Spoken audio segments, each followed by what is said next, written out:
Good morning, everyone. My name is Andrew Hall. You may call me Dr. Kennard. This is the Disappointed Cat Morning Show. I'm not doing this every day. I'm not doing this every day we do the show. But this is a segment that I'm calling Countdown to Fascism. Countdown, that seems dark. Countdown to Fascism, Countdown to Fascism. And what does that mean, countdown to fascism? Well, we have here in the United States of America until the 2024 presidential election, 1,099 days. All right, there's a little kind of like pre-countdown to fascism in the 2021 midterm elections there. But for the 2024 presidential election, now you can call that the reckoning. You can call that down. You can call it like the big fight against fascism. Countdown to fascism, it might be a little strong. Doing this for the next 3 years-ish might be difficult for some of us, right? For me, for you, microphone too. So maybe not countdown to fascism or countdown to the fight against fascism. I don't know. But today is election day here in the States. I am going to be voting for, as many of you know, I don't know if you can see this. This is a very glossy. This is very glossy, everyone. It says Somerville for all, and this is from the Democratic Socialists of America. We have 3 candidates here for councilor, city, Somerville City Councils at large, 3 candidates. Now, what's interesting is that at no point on this flyer do they say Democratic Socialism. They do the Democratic Socialist insignia, which is the roses and the color red. I like that the Democratic Socialists are taking back the red color from the MAGA people, right? And what really is the difference between the DSA and regular everyday Democrats? Well, at least here in this city, I see 2 points that these candidates are for that rank and file everyday Democrats are not for. 1, support a safe injection site to end opioid deaths. I know this surprises many people internationally, people in Commonwealth countries, that the United States doesn't have any safe injection sites. At least that's what I believe. We don't have any safe injection sites. I know Massachusetts is toying with the idea of a safe injection site. I know that Providence, Rhode Island is toying with an idea for a safe injection site, but to my knowledge, we don't have any whatsoever. And what we know from the data is safe injection sites actually do save lives. And the DSA, these 3 candidates for city council, support safe injection sites. And I don't think you're going to find that with rank and file Democrats. Let's see. What's another thing that separates the Democratic Socialists of America against the Democrats? Let's see. Transform public safety by civilianizing roles that do not require armed force. Ladies and gentlemen, small furry animals from Alpha Centauri, that is code for defunding the motherfucking police. Because they're talking about transforming public safety by civilianizing. That means having social workers go out to deal with people who are in mental health crises, right? And I can tell you one thing that I heard is that none of the Democrats that were on the city council prior to this election were in favor of demilitarizing the police. Wow, that's a way of saying it, or defunding the police. So that's just some of the differences between the DSA. And I want to say one thing. We got this flyer last night. I've been contacted by the DSA by text, by phone calls. I've had at least three people knocking at the door, just canvassing. And it's nice to see people on the left who actually take elections seriously. It's just nice to see a political party on the left who takes these elections seriously, because I have to tell you, the Democrats don't do that. They don't do it here. You know, the DSA, they want it, and they want it bad. They want to win. And of course, we have a mayoral candidate running who's also for the DSA. So in theory, everyone, microphone, I'm not a hopeful person. Dr. Kennard, are you the same person who talked about the countdown to fascism like 2 minutes ago? Yes, but I'm not without a little bit of hope here. Is that possibly when I wake up tomorrow, we're going to have a Democratic Socialist mayor, as well as 3 Democratic Socialist city councilors. Maybe, perhaps, fingers crossed. I'm going to check out the chat before going into like the news stories. Grand Farmer. That's right. It is election day, my friends. It is election day here. What's up, Tobin Templeman? I'm lucky. The voting, my voting center is right down the street from me on my way to work. So I can walk down, vote, and then walk over to work. I'm quite excited about it. Scott Duke, good morning. Simply Secular Dave from the West Coast. Glad to see that you're here. KCA Randy, hello, hello. Jess M. Good morning, all caps day. Indeed. Well, you know, that's the thing, is that we are stuck in the hands of an angry God. Is that a throwback? Is that a throwback to some kind of puritanical edict, some kind of puritanical text about? Yes, it is, basically. The thing is that even though many in this nation are nuns, really not part of any organized religion, we are still in the grips of this meme, of this concept from evangelical Christianity, from Puritans, about people need to be punished for their sins, as against to people being rehabilitated, helping people, right? So that's what it is. We are fighting against a punishment culture.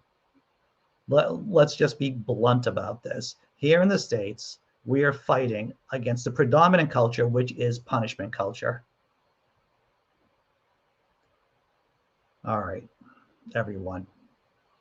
You want to talk? Now, not only is this election day, I don't know if you've taken a look at the description below where we have the stories, links to the stories, but this is disturbing.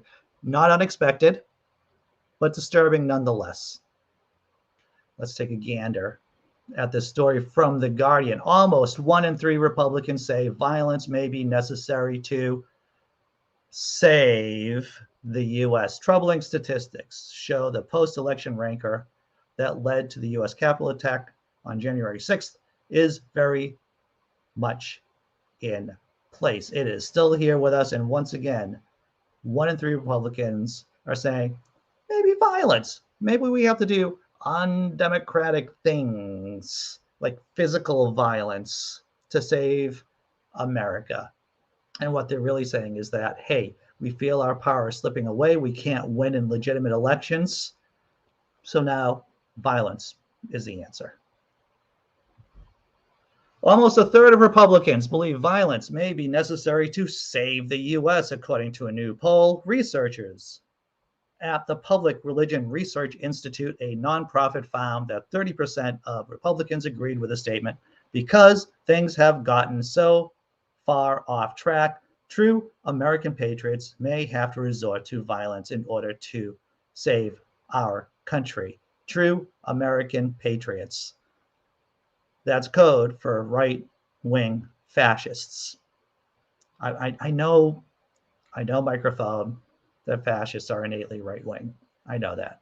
But that's what they are. That's what they're really saying. They are saying in this new poll, 1/3 of all Republicans agreed that, hey, maybe true American patriots will have to kill and commit violence, other acts of violence in order to save the United States of America. And what are they trying to save? Who are they trying to save the United States of America from? Well, I think it's obvious, right? Because this kind of moral panic on the right, it's fairly consistent, isn't it?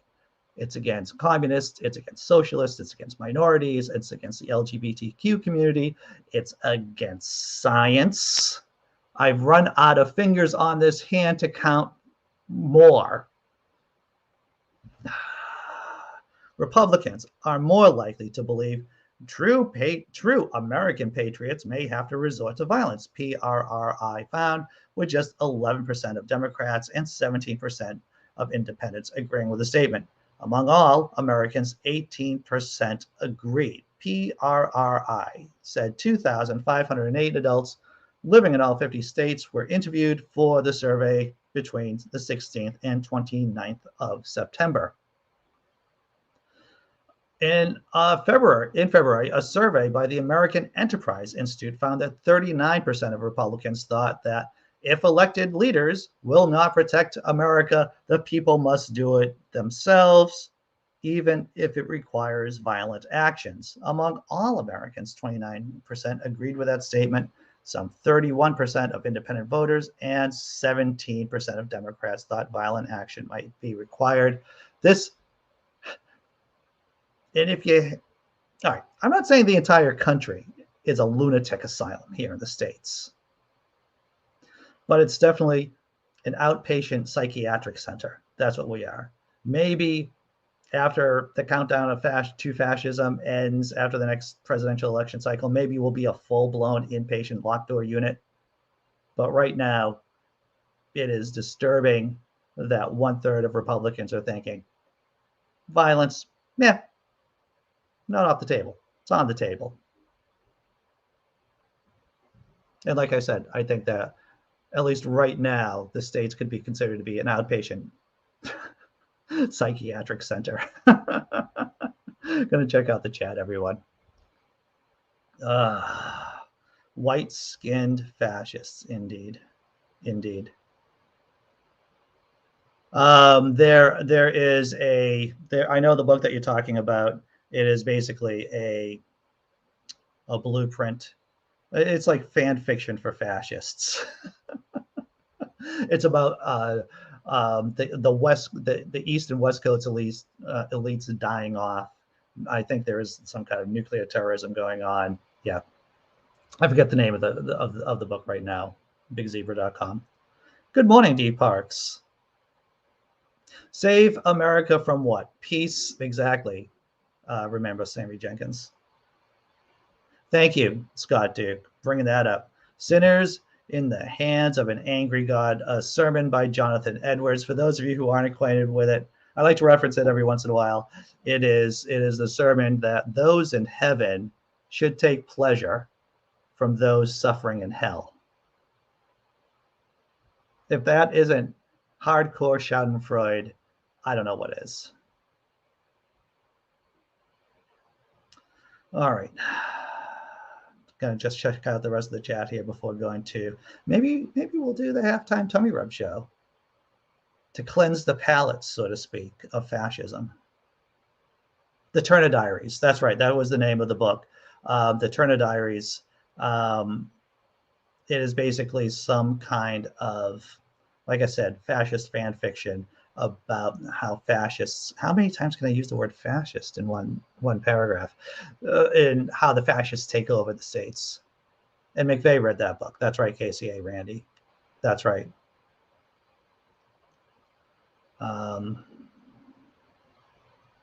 Oh, wow, Dee Parks. This morning at work in the warehouse, there were people fist bumping each other and saying, thank God for Republicans. I'm sorry to hear that, Dee Parks. My heart goes out to you. That's, yeah.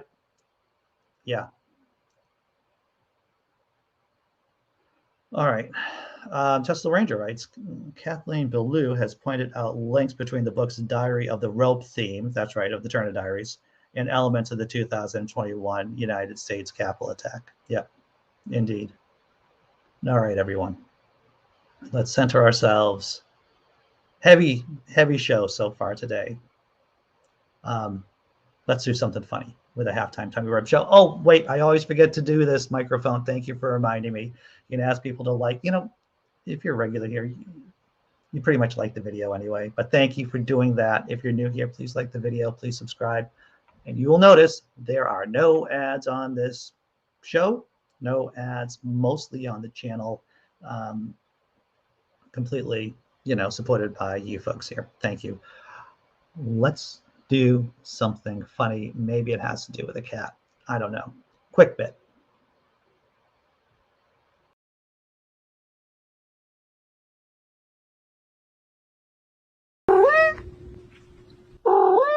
Peace up, A-Town.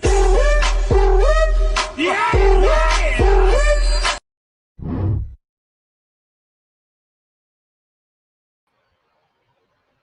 All right, so that was a fast one. So I'm going to show it again.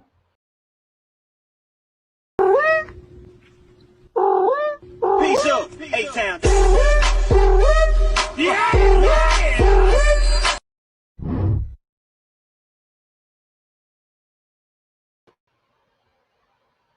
Funniest thing I've seen all day, everyone. Check out the chat one more time before we go into. You needed that? That's right, Dee Parks, right? How awesome was that? That was pretty good. Big Zebra, yeah. All right, that cat can sing. Carry a tune, that's right. All right, next story, everyone. You know what? Let's share a video because it's easy to get mired into fascism without paying attention to the pandemic, right? It's important to keep all our eyes on all the stories going on. And if you have forgotten, there's like this pandemic going on here everywhere. Ergo the term pan. I'm going to share the screen, and here is a little video I am sharing with us. New York puts 9,000 unvaccinated workers on unpaid leave. Single tier, everyone. Let's do this thing. Watch me hit buttons. It's all so exciting. And I'm going to do that. And I get to shut off my mic because no one wants to hear me breathe while the We're going to turn now to the pandemic. We are now just hours away from what could be the final green light for millions of children when it comes to vaccines. The CDC meets tomorrow on children 5 to 11. And already tonight, millions of pediatric doses shipped out, some arriving at this clinic in Washington, D.C., then rushed into those waiting refrigerators. While in New York City tonight, the vaccine mandate for city workers taking effect and thousands of frontline workers defiant, staying home instead of getting vaccinated. 18 fire companies out of service because of sick calls. But tonight, the mayor now vowing emergency response time is normal and saying the mandate is working. Here's ABC's Ariel Reshef tonight. Tonight, New York City enforcing its new vaccine mandate by putting 9,000 unvaccinated city workers on unpaid leave. 18 fire companies are out of service after a surge in sick calls, but despite opposition to mandates, the mayor reporting no city services have been disrupted. Response times normal with fire, EMS, NYPD. This mandate was the right thing to do, and the proof is in the pudding. We now see it worked. Since Friday's deadline, the vaccination rate among city workers climbing to 91%.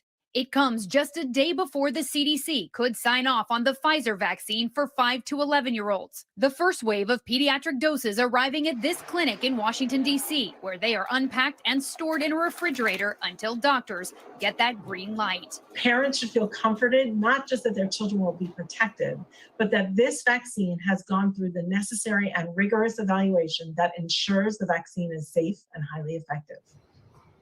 And David, tonight, Moderna now says that the FDA is requiring more time to study whether its vaccine increased the risk of that rare heart inflammation called myocarditis in kids ages 12 to 17. It comes after reports of some mild cases in boys and young men that resolved with treatment. David? All right.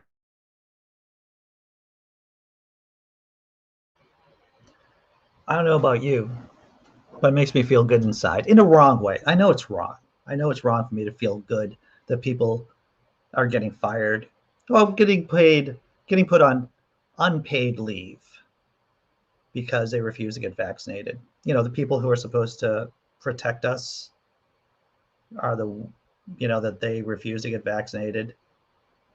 So they're getting, on leave without pay. There's a lot of me. There's a lot of schadenfreude here. There's a lot of schadenfreude. I'm not going to lie to you all. What's up, John Hudson? Well, you have a grandchild, John Hudson. You're doing childcare duty, so I can see why why you might have slept in this morning.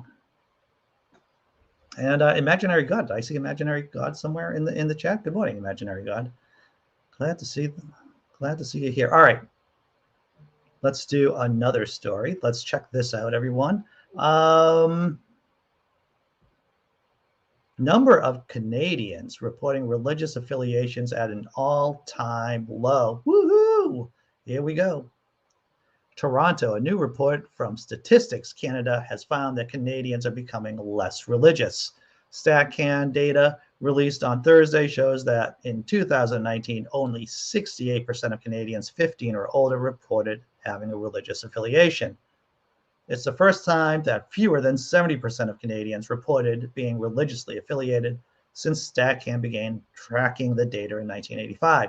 Between 2000 and 2017, the percentage of religiously affiliated Canadians hovered around 77 to 82% before declining to 75% in 2018.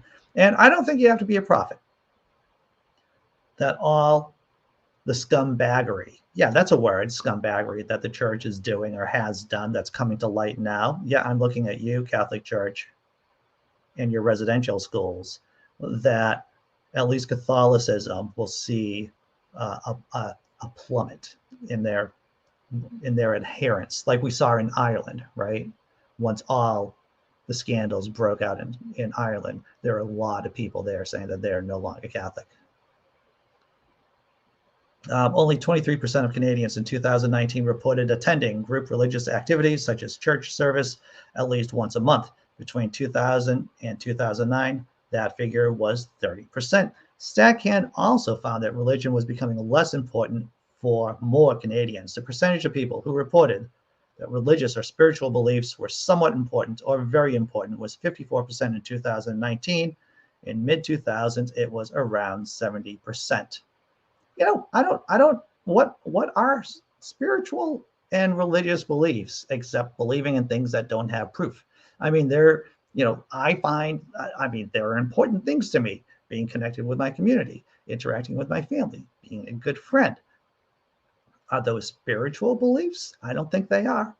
It's just not being a dick.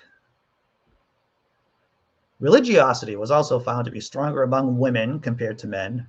StatCan found that 72% of women reported being affiliated with religion compared to 64% of men.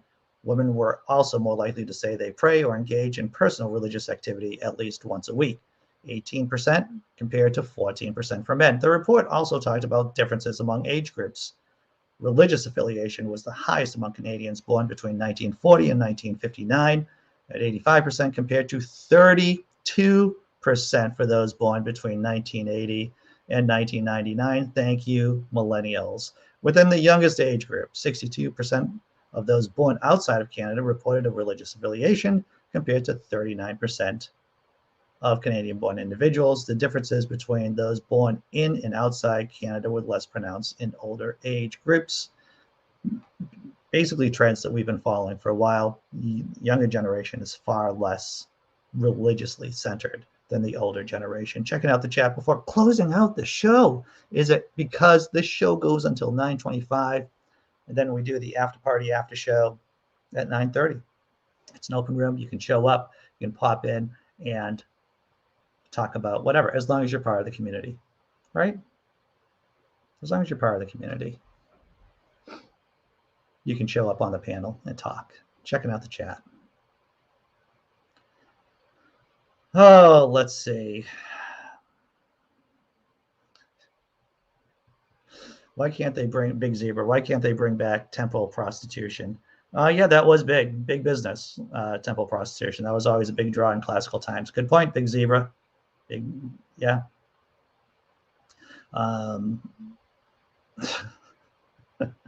Well, look at that. Mandates do work. That's right. Mandates do work. You incentivize people, they will act in the right way. Mostly. All right. Coming down to the last few seconds of the show. Let's do something funny, everyone. Legend has it that if you leave a Q-tip out for long enough, you will summon the Q-tip goblin. Let's try it.